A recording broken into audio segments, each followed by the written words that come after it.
Hello everybody! Learn watercolor from the master. Today, I would like to show you how Tim Wilmot interprets the perfect creation process of a watercolor landscape.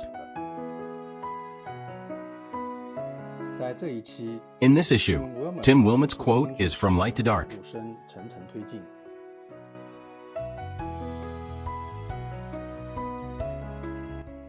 Today's painting is of a port in Livorno, Italy.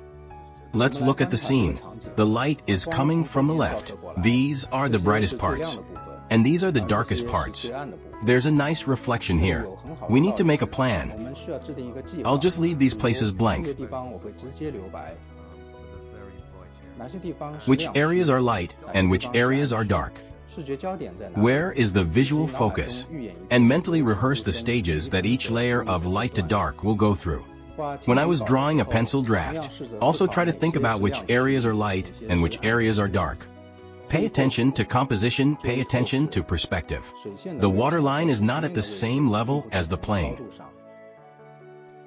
Alright, let's start coloring.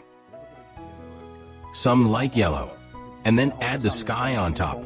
The consistency of the paint on the brush is relatively thin at this time. I let the colors bleed into each other. I'm going to deliberately darken it a little bit, because the color will fade when it dries, even if it's the lightest of the first layer. I will also reinforce the color, so as not to get a very weak soft effect. When you start painting large areas of color, I'm using one of Raphael's big brushes. It can hold a lot of water and paint, and it can draw very good points and edge shapes. Just like here, I can make a good outline with it. We need to be precise here, because this ship is a focal point.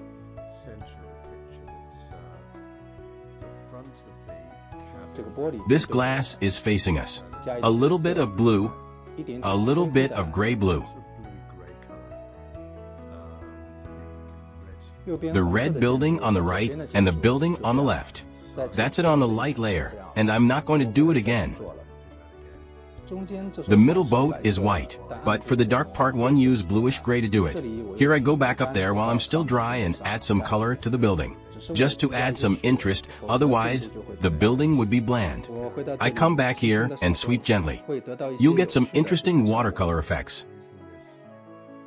Same as the first boat, I use the edge of the brush to draw the outline of the second boat.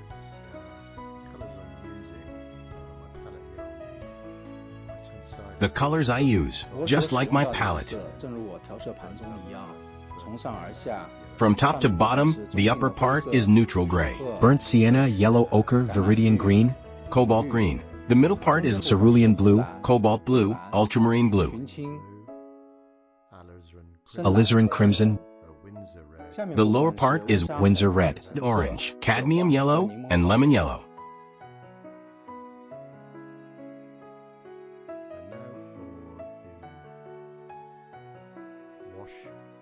Now, let's brush the water.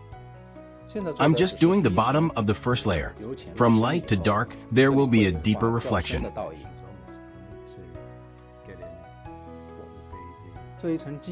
This basement also includes reflections of the buildings and sky above on the water.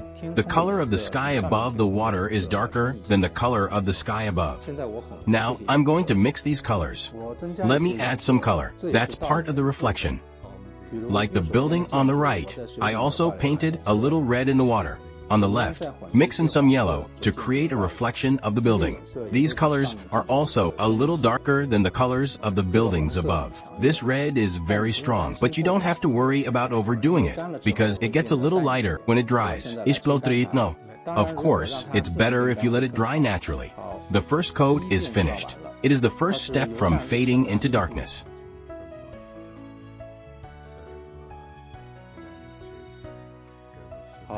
Alright, I'm going to start layer 2 now. The value will increase by an order of magnitude. We go from light to dark. Now we need some darker colors. I'm using a smaller brush now. There's more detail as the color deepens. I'm right-handed, so I'm going from left to right. Well, take a look at the building on your left. Now move into darker tones. I'll leave out some of the architectural details. I drew a very strong vertical line and a horizontal line. I added different colors as I went down. It's mostly yellow ochre, but a little bit of neutral hue was added at the top just to deepen there. I carefully outlined the window frame. It's a little darker when you're down near the ground. I'll leave the darker glazing to the next floor. This is part of what I said before about planning before you start painting. That could be it, sort of in the middle here. Between the two big buildings, it's quite dark. It's dark here. It's where the left and right buildings connect. It's also the background of the ship. It's a sharp contrast. It highlights the visual focus of the whole painting. The building on the right needs to be deepened. There is some white space that is made consciously or unconsciously. We could just make a window, add some details. You don't have to cover the whole building. Alright, we're going to start from the top down. Go darker and be careful. Make the outline of the ship and some details of the building. And a car. In making these, we need to consider simplifying the scenario, just suggesting different objects. But they have to be a little removed, a little simplified. We refer to the photos instead of copying them. We can even change things to help with the composition. Create some impressive scenes. That's what watercolor is all about. Talk about simplification, talk about complexity. Above the boat on the left is a shed and some debris. It looks complicated. It's very dark. We can use these dark colors to form the outline of the hull on the left. Make some nice contrasts. Instead of drawing all the details, just leave some bright colors as the background of the boat. I hope when the last layer of dark color is done, these bright and dark colors combine to create interesting situations. When I was making the front of the boat, the bow has some background color seeping in. It doesn't matter because they're all in the backlight. It allows them to slowly blend together. The blending of color blocks with color blocks is exactly what is needed as part of the plan. Now go back to the big brush and paint the water. Draw details along the waterline.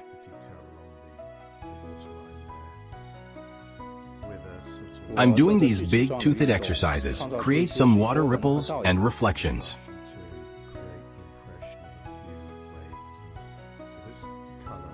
Add some cobalt green. These colors just seep right into the hull. That left-hand boat there, because I just painted that side of that boat, it was still moist and it's traveling, going up against gravity. Now, continue to shape these lines at will. Random lines, and we'll be showing a little bit more of the paper as we come down. When you get to the foreground, there's a little bit more white space, and a little bit more. A little bit darker up towards where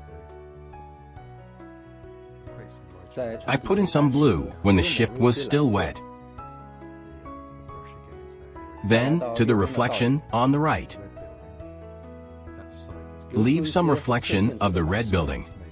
make up. Notice that we need a little more reflection blue in the palette. Make sure you're going to cover that whole area rather than running out and then having Avoid rushing to remix colors when you run out of paint halfway through the painting. My brush is at a 45-degree angle to the paper. The reflections are done fairly quickly. fairly quick You need to know when to stop. when to stop. Let the picture present a relaxed state. Don't overdo it. So maybe going through this phase, you can take a step back, admire and praise. Now switch to a smaller brush for more detail. At the same time, use darker tones to enhance these details, including boats and cars on the right. Sprinkle some yellow-green on the reflection on the left. It'll be more fun. The paper is still very damp here. The colors blend into each other. When it dries, it will give the effect of a faint projection of the yellow building. Something to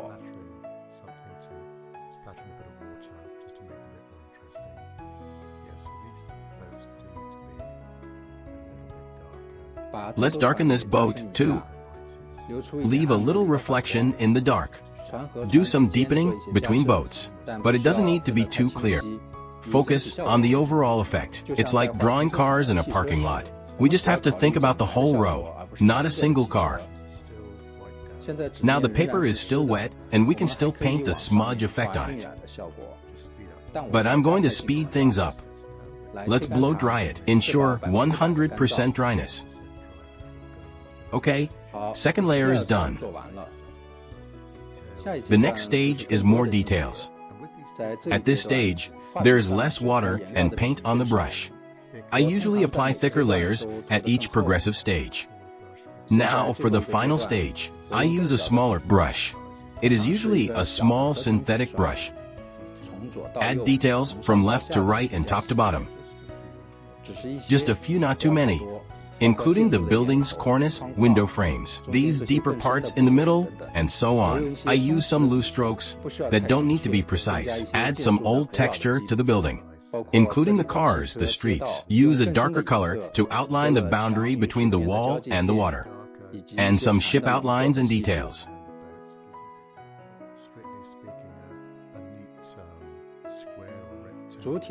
The main ship's windows don't even need to be painted square.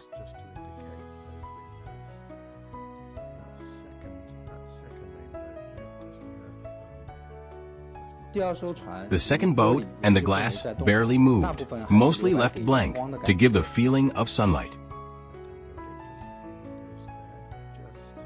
The left window also simplifies handling.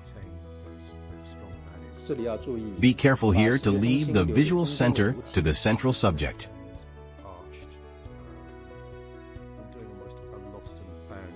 Finally, it's time to pick up the pieces. Fill in the shadow with some dark lines and some strong colors on the boat. Be careful not to overdo it. Reflect often before it's too late. Hit the brakes when necessary. Now let's draw the highlights, because that breaks the light to dark rule. There are exceptions to this, of course, but again, not too many.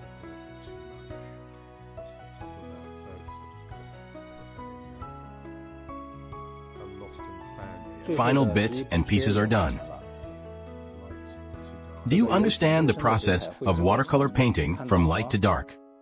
Okay, finally let's review Tim's 3-brush process from light to dark. First of all, don't rush to write. It is necessary and important to analyze the relationship between light and shade of objects. Analyze the brightest, darkest, and neutral areas of the picture. Make a reasonable plan. Then the first brush. Use the biggest brush to paint the lightest layer. Although the color is the lightest, but still need to add some color, so it doesn't dry too thin. At this stage, the color is continuously connected while wet. Ignore the detailed end. Grasp the big light and shade relationship and color relationship. Second brush. The color progresses from light to dark. Change to a smaller brush. More precisely define borders, shapes, and subject colors. Still pay attention to the areas that are brightest and the areas that are darkest, and their contrast. Details will increase at this stage, but you still need to pay attention to simplification and trade-offs. The third brush uses the smallest brush to create more detail. Complete the most accurate part. At the same time, it is necessary to break in time. Finally, each layer progresses by observing the brightest and darkest parts of the screen at any time, while brushing from large to small. The color saturation of the brush increases. Take a step back from time to time. Admire yourself every now and then. Alright, if you like my video, please like it and follow it.